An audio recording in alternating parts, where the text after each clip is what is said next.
The rain fell heavy that night. It came down in thick, heavy sheets over downtown Chicago, swallowing the streetlights whole and turning every headlight into a blurred smear of yellow. The kind of rain that didn't care about umbrellas or hoods or the fact that Ariana Cole had already worked 14 hours straight and her feet were screaming inside her heels. She stood at the edge of the hotel's revolving door, watching the storm like it was a personal insult. Her phone showed 2% battery. The rideshare app had already confirmed the pickup. Somewhere out there, a black SUV was waiting for her, and all she had to do was get to it before the world completely fell apart. She didn't wait for the doorman. She pushed through the doors and ran. The rain hit her like a wall of cold water. She ducked her head, crossed the slick pavement and saw it. A sleek black SUV idling at the curb, exactly where the app said it would be. She grabbed the handle, yanked the door open and threw herself inside before another second passed. The door slammed behind her. Warmth. Silence. The soft smell of leather and something else. Something darker and expensive that she couldn't name. Ariana exhaled. She shook the water from her hands and leaned her head back against the seat. She didn't look at the driver. She didn't check the license plate number she'd meant to verify. She didn't notice that the partition between the front and back seats was down, or that the man sitting less than 2 feet away from her was not a driver at all. She was asleep before the SUV even pulled away from the curb. Rafael Costello noticed everything. He noticed the exact moment the door opened. He noticed the small woman who dropped into the seat beside him like the car belonged to her. He noticed the way she shook the rain from her dark hair and pressed it back from her face with both hands. He noticed the exhaustion carved into the lines around her eyes and the way her shoulders dropped the second the warmth of the vehicle wrapped around her. He also noticed that she hadn't looked at him once. His own driver glanced into the rearview mirror, waiting for an order. Rafael said nothing. His phone was already buzzing with encrypted messages from the men waiting for him 2 miles east.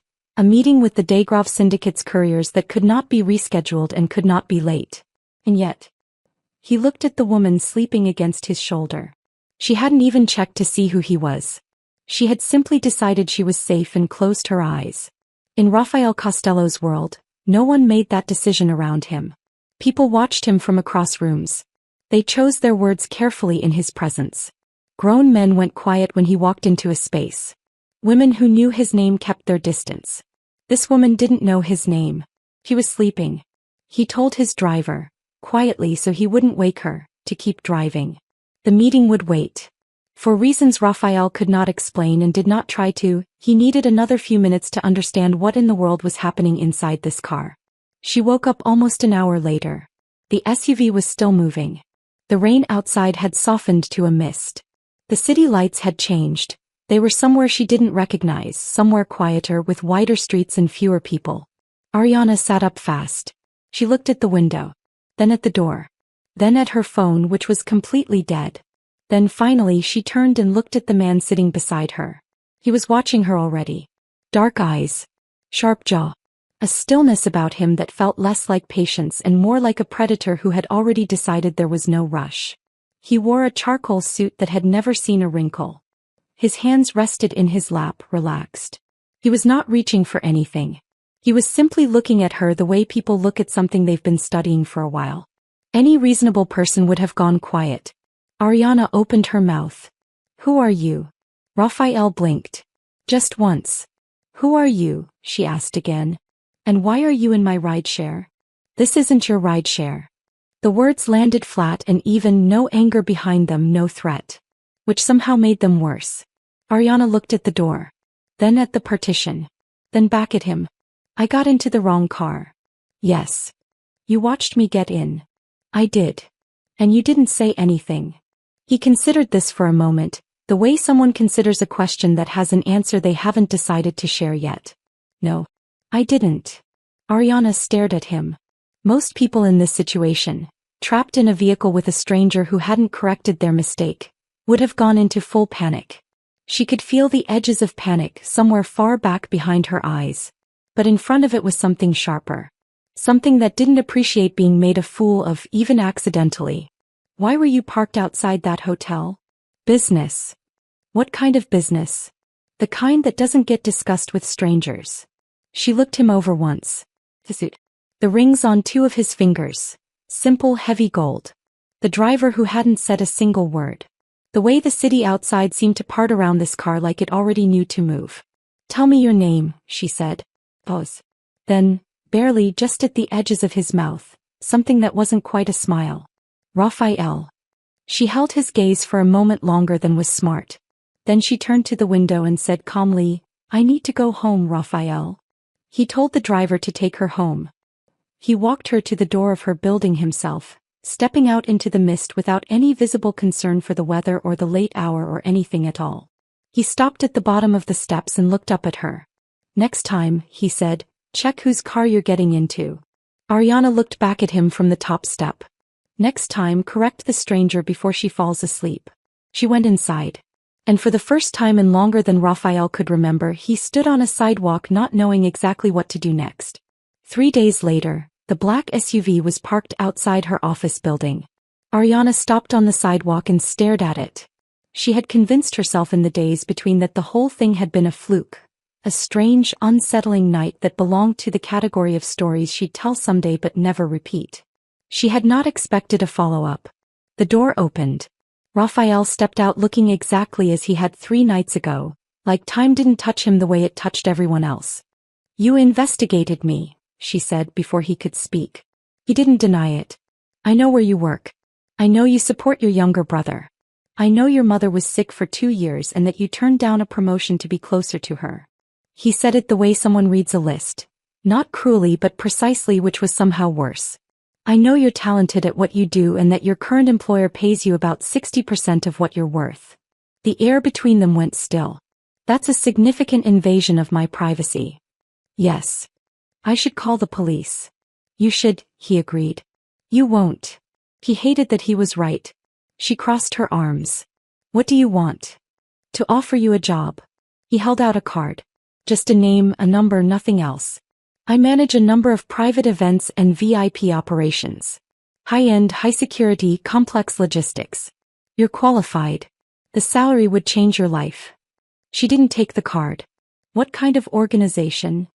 He looked at her steadily. Not an entirely legal one. The honesty surprised her more than any lie would have. But your work would be legal, he continued. Completely. No illegal tasks. No exposure to anything you don't choose to see. And you would be protected. Completely. Protected by who? By me. She stared at him for a long time. She thought about her brother's tuition payment due in 3 weeks. She thought about her mother's remaining medical bills. She thought about the promotion she hadn't taken and the raise her company had quietly decided she didn't deserve. She took the card. She told herself she was only considering it. She knew she had already decided. The Costello estate sat beyond the city like a secret the skyline was keeping. Ariana was driven through iron gates and down a private road lined with trees that blocked everything from view. When the car stopped, she stepped out and stood in front of a house that wasn't really a house. It was a statement. Stone and glass and perfectly maintained grounds, the kind of place that whispered old money but meant something else entirely. Inside, the first person who found her was not Raphael.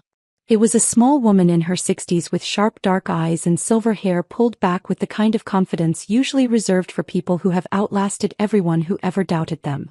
You must be the girl who fell asleep in my son's car, Lucia Costello said, looking Ariana over with an expression that was equal parts amusement and evaluation. I prefer to think of it as a rideshare misunderstanding, Ariana said. Lucia's eyes sharpened. Then she laughed. A real laugh, not a polite one. I like you already. Come. I'll show you the kitchen before Raphael turns this into a formal briefing. Ariana followed her, and somewhere in the distance she heard Raphael's voice giving instructions to someone she couldn't see, and she thought, this is either the best decision I've ever made or the worst. She would spend months not knowing which. Matteo appeared by lunch, Raphael's younger cousin, who walked into rooms like he was expecting applause and grinned at Ariana like they'd known each other for years. You're the one who actually talked back to him, Matteo said, dropping into a chair. In the car. I heard about it. I asked who he was. Nobody asks who he is. They already know and they're already scared. He leaned forward. You weren't scared. I was exhausted. Even better. Matteo laughed. I think you might be the most interesting thing to walk through those gates in years. He wasn't wrong. Ariana watched and she listened and she worked, and in those first weeks she learned the shape of Rafael Costello's empire the way you learn the layout of a building. Not all at once but room by room, door by door, until the whole structure started to make sense. She learned which meetings she wasn't invited to.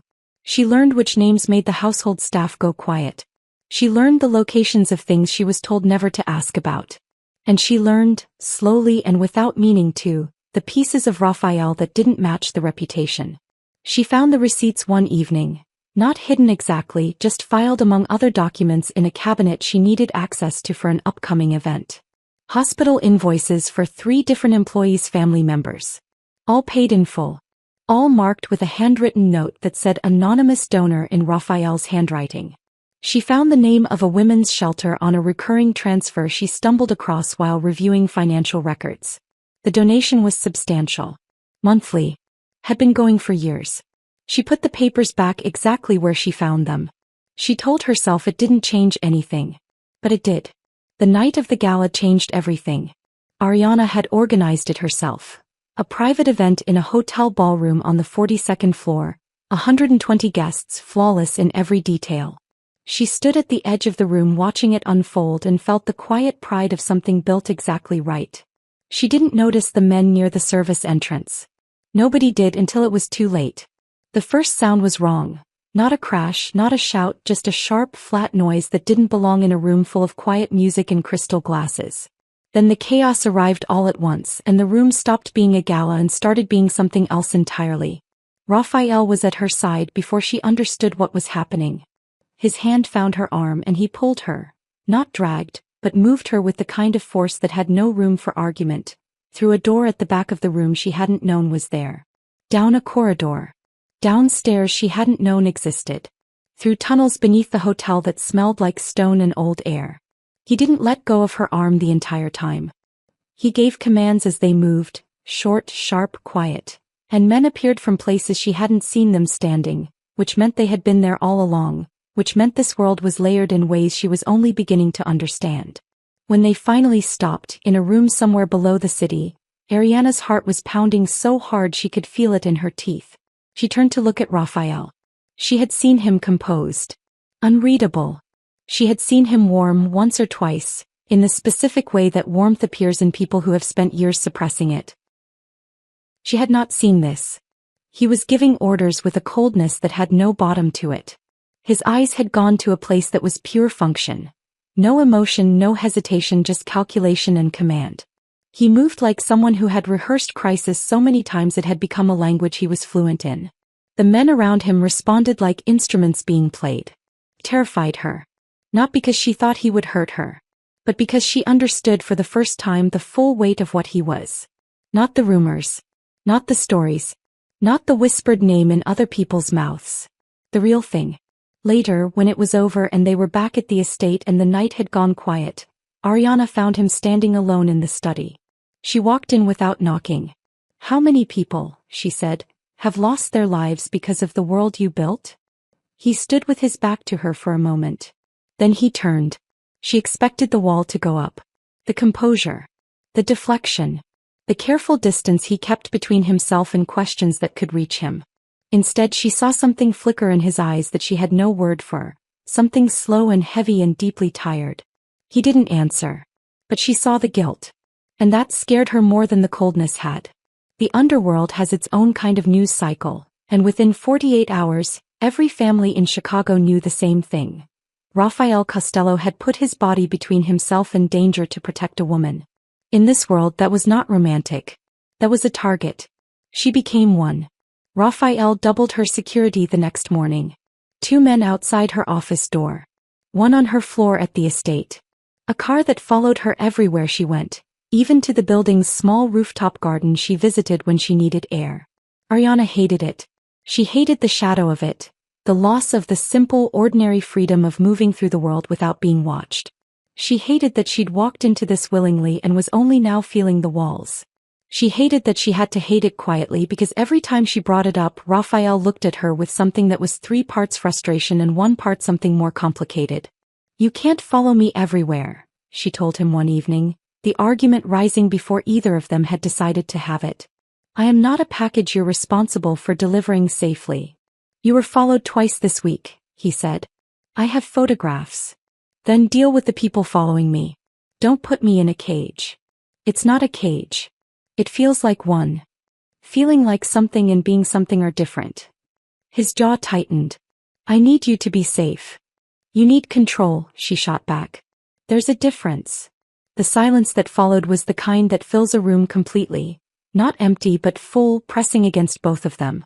He looked at her and she looked at him, and the argument was still technically happening, but neither of them was fighting anymore, not really, and they both knew it, and that was somehow the most dangerous part. She went to bed angry. She lay in the dark and listened to the estate settle around her and told herself the anger was the only thing she was feeling. She didn't believe herself. She left on a Tuesday. She told herself it was simple. Her brother needed her, it had been weeks since she'd seen him, and she was a grown woman who could make her own decisions. She told one of the lower-level staff she was stepping out. She slipped out through a side entrance before anyone could follow. For exactly 45 minutes, Ariana felt free. Then the van appeared. It came from a side street, fast and deliberate, and there were men inside who moved with the particular efficiency of people who had planned this in advance. She didn't get a chance to run. She didn't get a chance to scream. There was a hand over her mouth and darkness, and then nothing. When she came back to herself, she was in a room with no windows and a single light overhead. Her hands were bound. The air smelled like rust and water. Somewhere distant, she could hear the sound of a harbor. She breathed. Slowly, deliberately, the way she breathed before managing a crisis at work. Because this was a crisis, just a different kind, and panic would not solve it. She started counting the sounds she could hear. She started mapping the space by feel. He started thinking. Far across the city in the Costello estate, Raphael received a message. It was a recording. Her face. Her voice telling him she was unharmed. And then a man's voice, calm and pleased with himself, delivering the terms. Trade your empire. Or lose the girl. The room went very quiet after he watched it. Then he stood up. What happened in the 48 hours that followed was the kind of thing that becomes legend in cities that run on power and fear. Warehouses in 3 districts went dark. Safe houses that had operated quietly for years were suddenly, without warning, not safe. Men who had information and thought silence would protect them discovered they were wrong. Raphael Costello moved through those 2 days like a force of weather. Relentless, everywhere, unstoppable. He didn't sleep. He barely spoke unless the words mattered. He burned through every resource, called in every debt, turned every stone in a city that suddenly understood what it looked like when a man stopped calculating consequences. Matteo, who had seen a lot, said nothing for most of it. Lucia lit a candle in her room and prayed. The city watched. The shipping dock was quiet at 3 in the morning. Ariana was still counting. Still breathing. Still thinking. She had worked out the rough dimensions of the room she was in. She had located 2 exits by sound. She had also worked out that the man guarding her door was not one of the more focused ones. He had been on his phone for the past hour, and his footsteps when he walked followed a pattern. She was working on what to do about this when the sounds outside changed. Not the guard's phone. Not the water against the dock. Something else. Something that moved differently, with the kind of precision that doesn't make noise until it decides to. The door opened. Raphael stood in the frame. He was not composed. She could see that clearly even across the dim room. The set of his shoulders, the controlled rage in every line of his face, the way he looked at her like he was checking a list of injuries and not finding the end of it. He crossed to her in 4 steps and his hands went to her wrists, checking the binding there first before anything else, and that detail, the fact that his first instinct was to check if she'd been hurt, broke something open in her chest that she hadn't known was locked. The man who had been holding her at gunpoint was not an obstacle for more than 3 seconds. Then Raphael pulled her up and into his arms, and he held her with the kind of force that doesn't know what to do with relief when it's been running on fury for 2 straight days. He felt him shake. Just once. A single tremor through his whole body that he was trying to control and couldn't. Against her hair, his voice came out rough and quiet. You are the only thing they can use against me. She didn't say anything. She pressed her hands against his back and held on and felt the truth of it. Not as a burden, not as a danger, but as a fact about where she had arrived without realizing she was walking there. He was not in his world anymore. He was part of it. She spent the following week at the estate, not because anyone asked her to, but because leaving felt like a conversation she wasn't ready to have yet. Lucia brought her tea every morning without being asked. Matteo told terrible jokes at dinner until she laughed against her will. The estate was the same as it had always been, enormous and layered and full of things she still didn't know. But it felt different now. Smaller in the way that places feel smaller once you know them. Raphael sat with her on the third evening. Just sat in the chairs on the east terrace that faced away from the city. They didn't talk for a long time. Then he told her about his father. He told it without drama, in the same flat, measured way he told everything. But she could hear what was underneath it, the way you hear a current under still water if you're quiet enough. His father had built the empire the way empires in this world were always built. With violence and patience and a total willingness to treat human lives as currency. Raphael had grown up inside it. He hadn't chosen it. By the time he was old enough to understand what he was living inside, it was the only structure he knew. Then when he was 24, almost everyone was taken from him in a single night. He had rebuilt what remained. Not because he wanted power. Because the people left alive needed someone who could protect them and he was the only one standing. Every brutal thing I did after that, he said looking out at the dark grounds, I did so that there wouldn't be another night like that one. And did it work? Mostly. But it cost you something. He turned to look at her. Everything. She looked back at him. The man in the car on that rainy night. The one who hadn't corrected her mistake, who had let her sleep against his shoulder like she belonged there, who had been curious for the first time in years. He was still in there. Under all the layers. Under the empire and the reputation and the damage that running it had done to him. She had known for weeks what she was feeling. She had been arguing with herself about it at the same volume she argued with everything she wasn't ready to deal with. She stopped arguing. She fell in love with him quietly in the way that things that are inevitable tend to happen. Not as a surprise but as a recognition. The collapse came from inside. Not from the Degrave syndicate. Not from the federal investigation that had been quietly building around the edges of the Costello organization for months. From inside, which was always worse because inside meant trust and broken trust leaves a kind of wreckage that bullets can't make. Raphael came to her with the financial documents spread across his desk, his face doing the controlled thing it did when he was working very hard not to show what he was actually thinking. Something is wrong, he said. The accounts don't match. Someone inside has been feeding information and moving money, but I can't trace it without starting a war that will burn everything down. Ariana sat down across from him and looked at the documents. She had spent 12 years managing elite corporate events.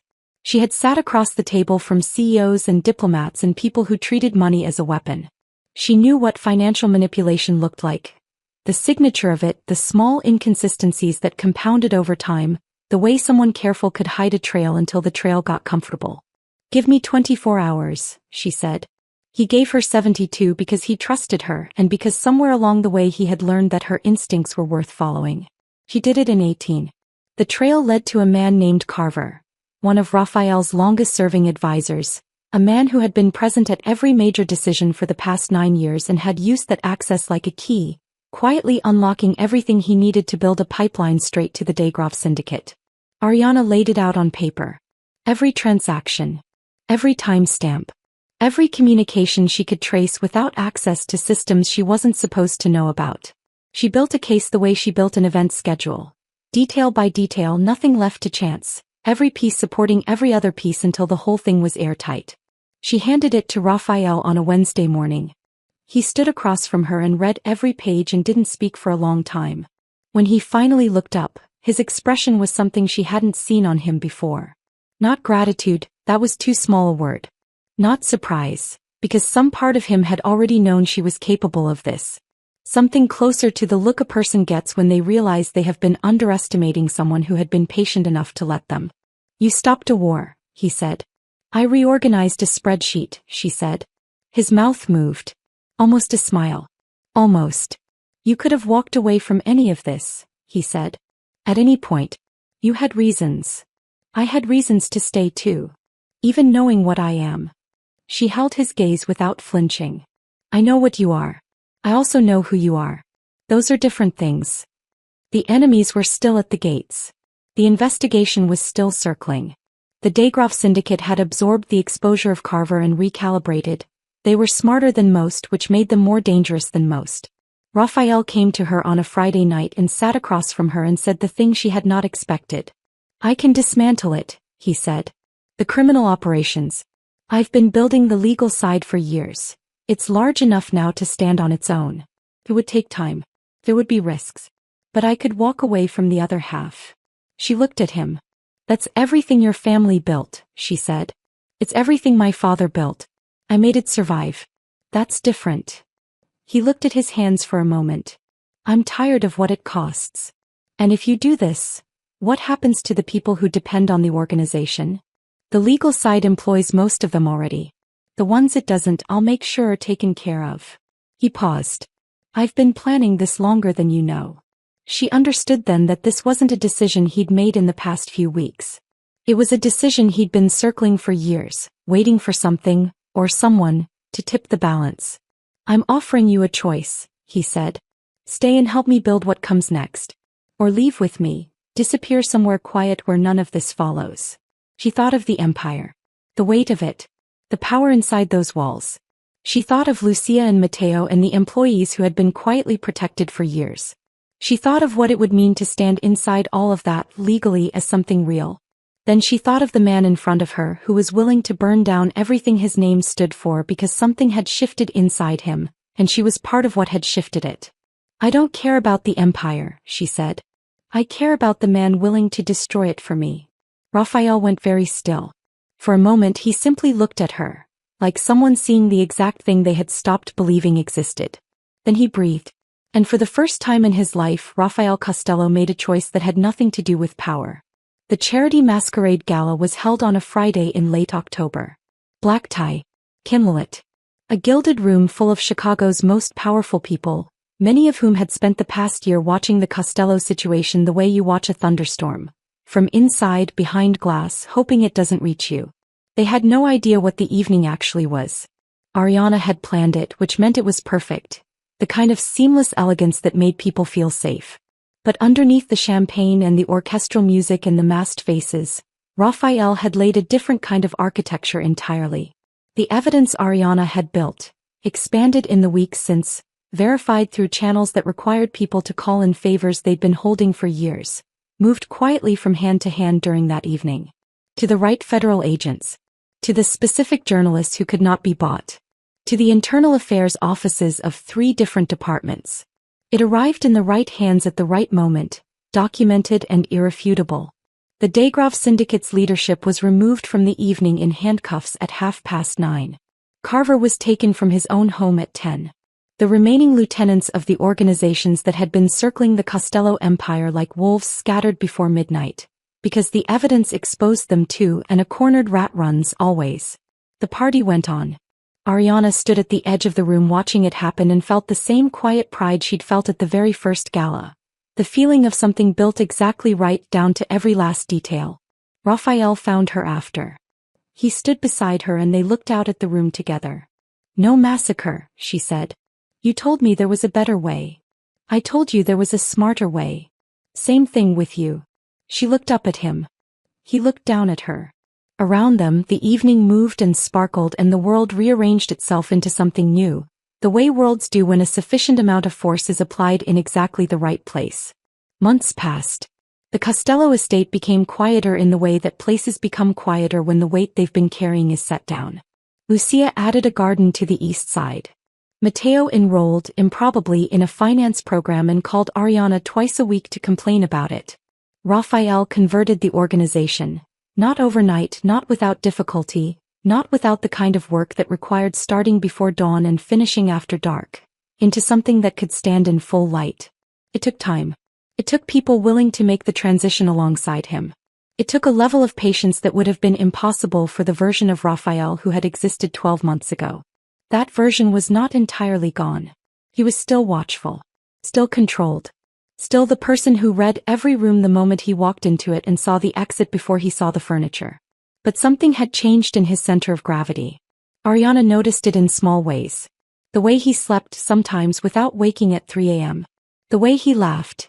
A real laugh, not the polite performance of one, at something Matteo said at dinner. The way he reached for her hand in the car sometimes without seeming to decide to. She opened her company in the spring. Cole Event Group. Luxury events, high-end private functions, the kind of complex, layered productions that required someone who could manage logistics and people in crisis with equal calm. The funding appeared quietly, sourced through a series of entirely legal investment channels that Ariana didn't need to trace to know their origin. She built it the way she built everything, carefully, completely, with the kind of precision that doesn't leave room for failure. It was busy from the first month. He worked long hours. Good hours. The kind that fill you up rather than drain you. He hired people she liked. She solved problems that interested her. She built something that was entirely and only hers. And every evening when she stepped out of the building and onto the sidewalk, a black SUV was waiting at the curb. The same model. The same color. The same quiet patience at the edge of the street. Ariana would stop on the bottom step and reach into her bag. She would pull out her phone, fully charged always, and open the license plate she had photographed 2 days after everything ended and saved under a contact name that made Mateo howl with laughter every time he saw it. He would check the plate. It always matched. She would walk down the last 2 steps and pull the door open and get inside, and Raphael would be there, and the city would be doing whatever the city was doing, raining or glowing or rushing past in all its noise and light, and none of it mattered because she was exactly where she was supposed to be. She had entered the wrong car on a rainy night and found the right life. She would not have changed a single wrong turn. Thank you for watching. Hope you enjoyed the story.